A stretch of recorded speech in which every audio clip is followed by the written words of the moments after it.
మండల కేంద్రంలోని Gandhiji English medium పాఠశాలలో 3వ వార్షికోత్సవ వేడుకలను శనివారం పాఠశాలలో ఘనంగా నిర్వహించారు. ఈ కార్యక్రమానికి మునుగోడు శాసనసభ్యులు కోమటిరెడ్డి రాజగోపాల్ రెడ్డి ముఖ్య అతిథులుగా పాల్గొని మాట్లాడారు.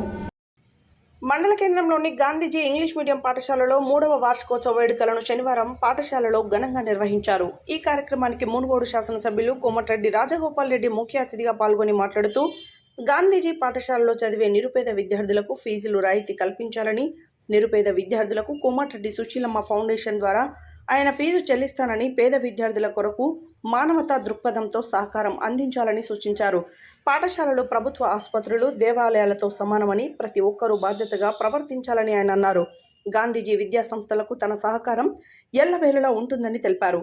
అనంతరం పాఠశాల విద్యార్థులచే సాంస్కృతిక కార్యక్రమాలను, జబర్దస్త్ కళాకారులచే హాస్యరూపక నాటకాలు నిర్వహించారు.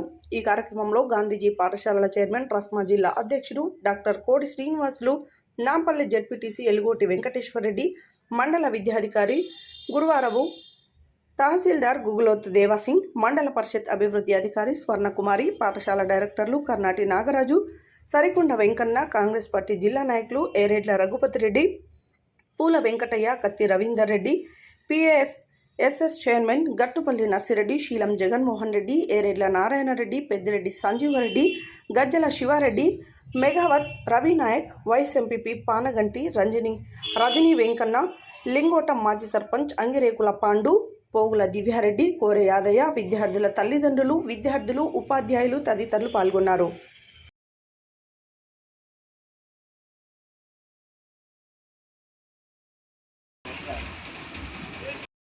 విద్యా సంస్థలు ఉదాహరణగా చెప్పుకోవచ్చు. గాంధీ స్కూల్ బస్సులతో విద్యార్థులను తీసుకువచ్చి నాణ్యమైన విద్యను అందిస్తుంది నాంపల్లి గాంధీజీ విద్యా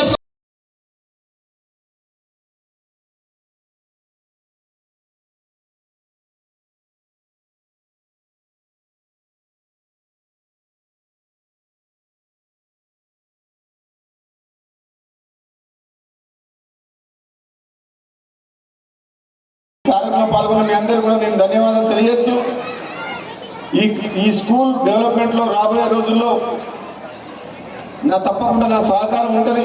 కోడి శ్రీనివాస్ మరియు వాళ్ళ పార్ట్నర్స్ అందరికీ కూడా నేను చెప్తున్నా,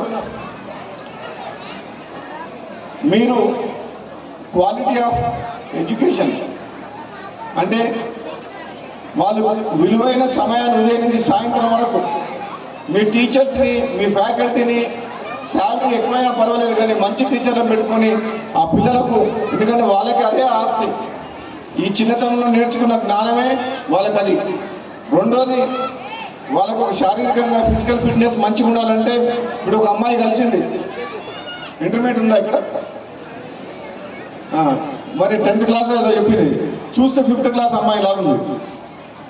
అంటే మీ అందరికీ కూడా, తల్లిదండ్రులందరూ కూడా చెప్తున్నా, మీరు ఎప్పుడూ పిల్లల్ని చదువుకో చదువుకో చదువుకో అంటారు. చదువుతో పాటు శారీరకంగా ఫిజికల్ ఫిట్నెస్ కూడా చాలా ఇంపార్టెంట్. ఓన్లీ చదువు ఒక్కటే కాదు, లోక జ్ఞానం, జనరల్ నాలెడ్జ్,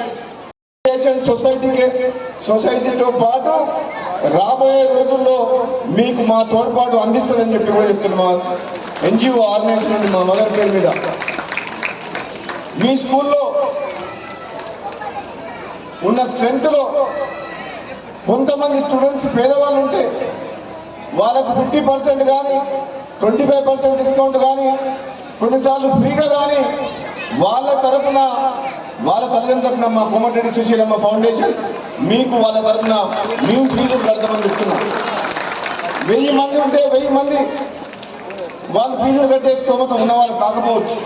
అందులో 100 మంది కనీసం మా ఫౌండేషన్ తరఫున, మా అమ్మ పేరు మీద ఉన్న ఫౌండేషన్ తప్పకుండా మీకు సహకరిస్తుందని చెప్పి, మీకు ఎటువంటి బర్డెన్ కాదు. మీకు ఎందుకంటే స్కూల్ నడిపేయాలంటే ఈ ఇన్ఫ్రాస్ట్రక్చర్ కానీ, స్కూల్ శాలరీస్ కానీ చాలా ఖర్చులు ఉంటాయి.